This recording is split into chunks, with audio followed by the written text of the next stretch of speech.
Pascal Chamassian, bonjour. Bonjour. Je suis heureux de vous accueillir au micro de Radio JM. Il faut dire que vous rentrez d'une mission en Arménie. Vous étiez avec Levon Kozian, qui est président de la JAF. En votre qualité, vous, de responsable, bien sûr, d'Amnésie Internationale, et puis toujours très impliqué, évidemment, lorsqu'il s'agit de l'Arménie.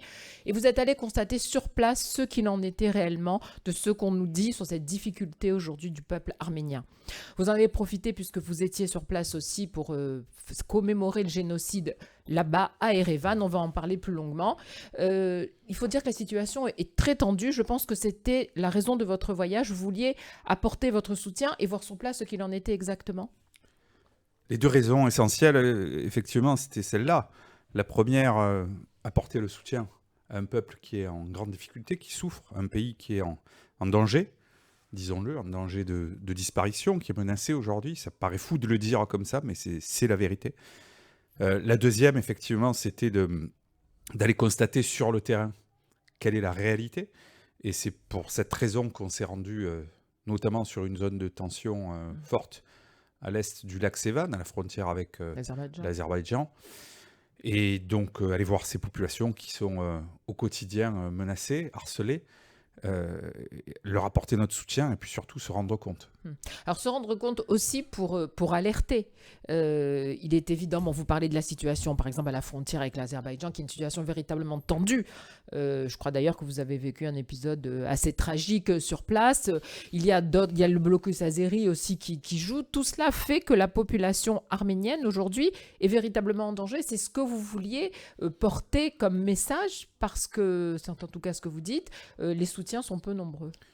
Oui, vous le savez, dans des situations comme celle-ci, notre capacité à agir, c'est quoi? C'est témoigner, c'est alerter. Alerter sans cesse depuis 2 ans, depuis même 3 ans, depuis la guerre des 44 jours, où 5000 jeunes Arméniens ont perdu la vie dans une guerre contre l'Azerbaïdjan, à propos de la question du Haut-Karabakh, ou de l'Artsakh, comme on dit en arménien.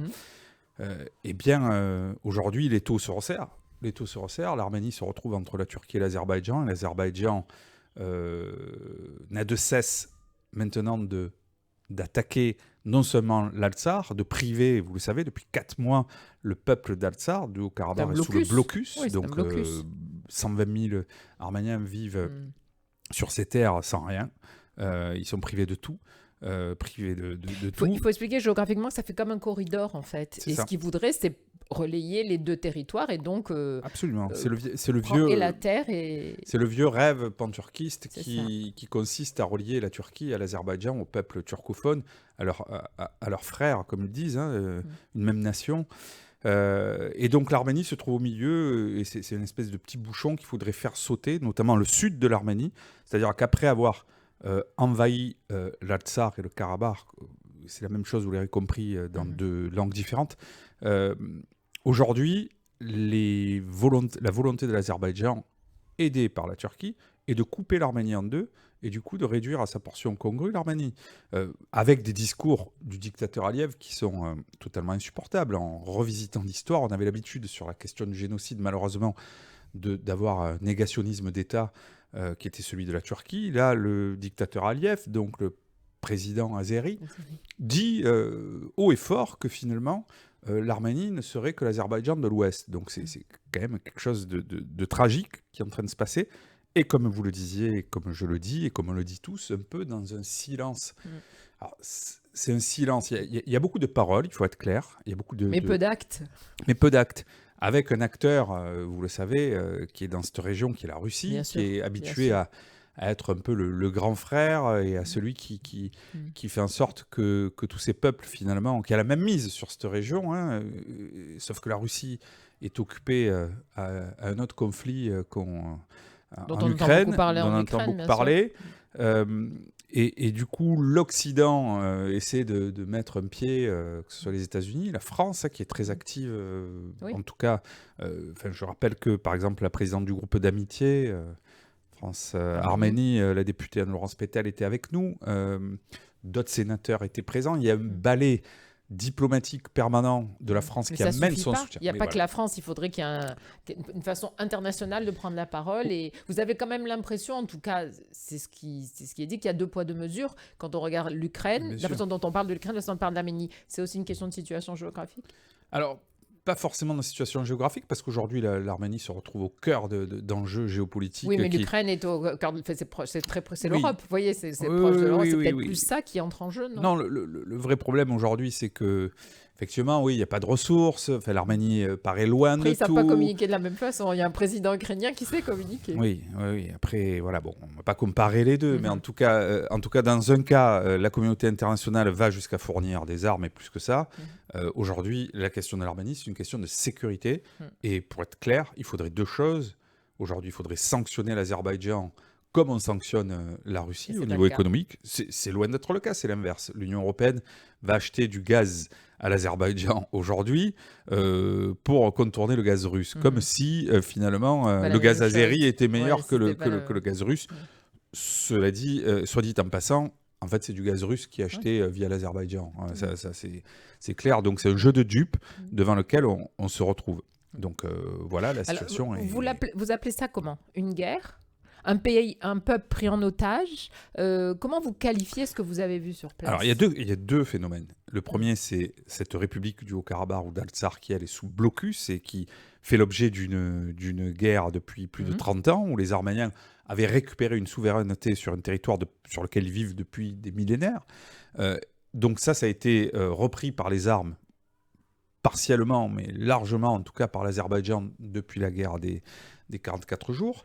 Et puis, il y a la question de la souveraineté territoriale arménienne. Je rappelle que c'est l'Arménie et le Karabakh sont reliés par ce fameux Absolument. corridor de Latchine qui aujourd'hui fait l'objet d'un blocus depuis 4 mois.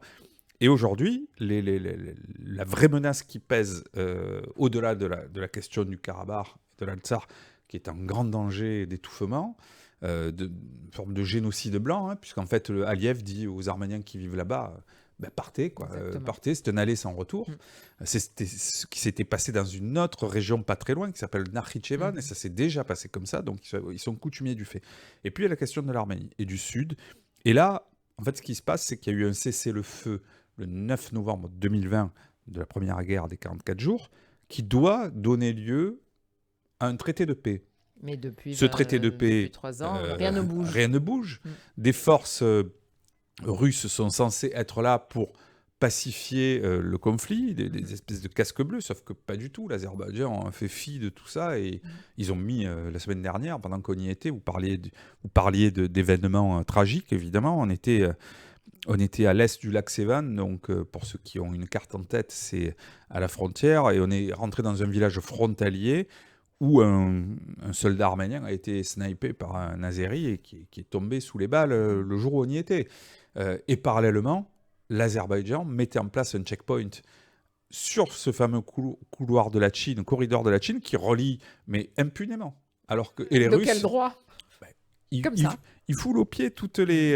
Mais quand vous y étiez, qu'est-ce qu'on vous a dit? On vous a demandé de parler haut et fort à la communauté internationale, de porter ces messages. De ce voyage, qu'est-ce que vous allez faire, Pascal Chamassian? Alors déjà, on a fait. On n'est pas des militaires. La seule chose qu'on peut faire aujourd'hui ici, c'est constater, alerter et demander aux pays en diaspora, notamment, où on se trouve, alors la France, certes, les États-Unis, enfin, la communauté arménienne, vous le savez, est présente dans de nombreux pays, c'est de peser auprès des instances pour dire, c'est ce qu'on a déjà fait, mais qu'on continue à faire, pour passer à l'étage supérieur. C'est-à-dire qu'il y ait des sanctions économiques, par exemple, déjà? Alors, il faut des sanctions économiques. Et par exemple, quand vous voyez, pas plus tard que dimanche, le Grand Prix de Formule 1 de Bakou a été diffusé en clair par Canal+. En clair. Je veux dire, les sanctions, ça commence par des gestes comme cela. Ce qui est fait vis-à-vis de la Russie devrait être fait aussi de la même façon. Mais bien sûr. Vous avez l'impression qu'on entend ce que vous dites? Alors, on entend.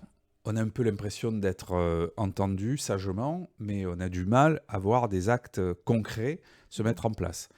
Après, je vous avoue qu'il y a aussi l'espoir d'une situation géopolitique qui peut aussi faire avancer la question. Vous le savez, le 14 mai, il y a des élections en Turquie qui peuvent avoir un impact. Le sort de la guerre en Ukraine peut avoir un impact. Sauf qu'on a vu qu'Erdogan n'était pas dans le meilleur état de santé. Voilà, Donc on peut espérer que le règne du sultan Erdogan se termine.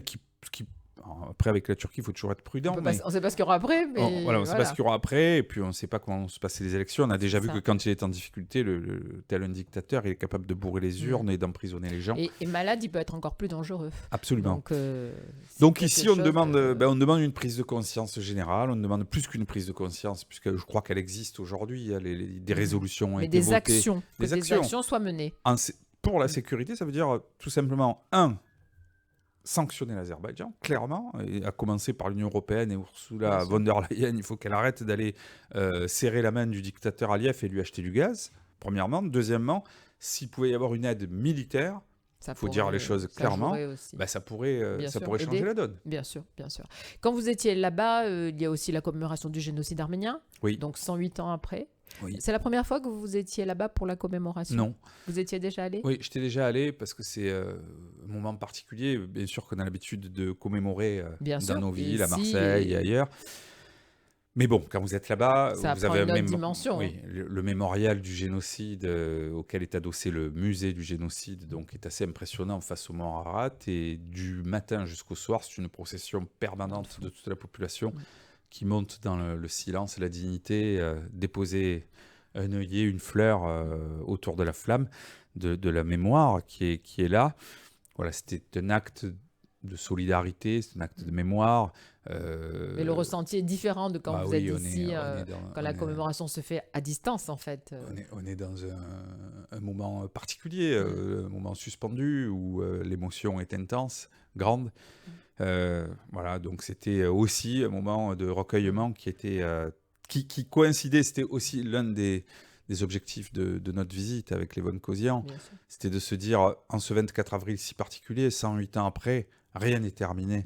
En fait. De toute façon, c'est le principe de la commémoration, c'est commémorer pour que ça ne se reproduise pas. C'est pas juste se souvenir. Mais plus que jamais, encore cette année, en se disant que il y a eu des années, vous vous en souvenez, où de la commémoration du génocide, derrière, il y avait des combats, des luttes pour la pénalisation du négationnisme. On était en phase active et revendicative. Là, vous avez l'impression que les choses Là, les priorités changent. Il y a une régression. Aujourd'hui, c'est un pays qui est menacé de disparition. Et forcément, ça résonne avec un génocide où on se dit, en fait, le travail enfin, c'est pas nous qui le disons, c'est les dirigeants turcs et azéris. Ils disent clairement, c'est dans leur bouche, il faut finir le travail.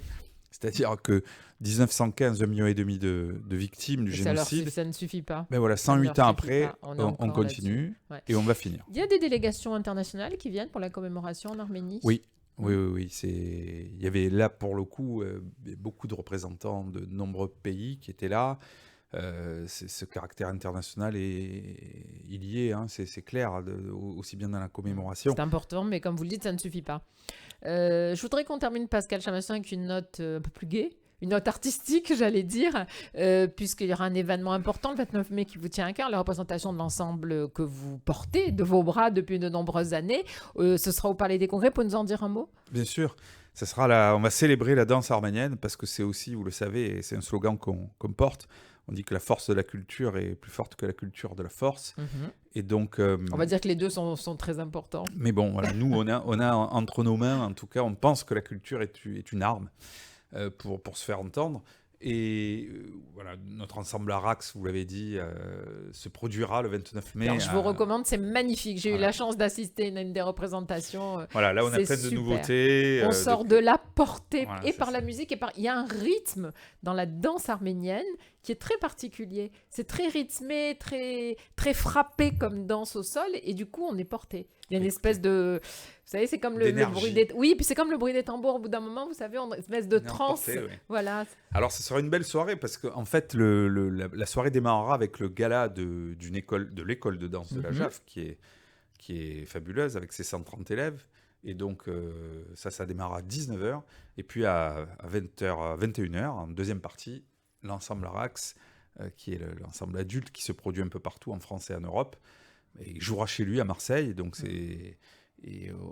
on va vous présenter des nouveautés absolument extraordinaires. Nous sommes les seuls à avoir un groupe comme celui-ci ou il y en a dans d'autres villes de France? Paris et Lyon. Il y a Paris quand même, Oui. d'accord. Paris, Lyon. Alors nous, on a la particularité à Marseille d'avoir un compère qui est l'orchestre.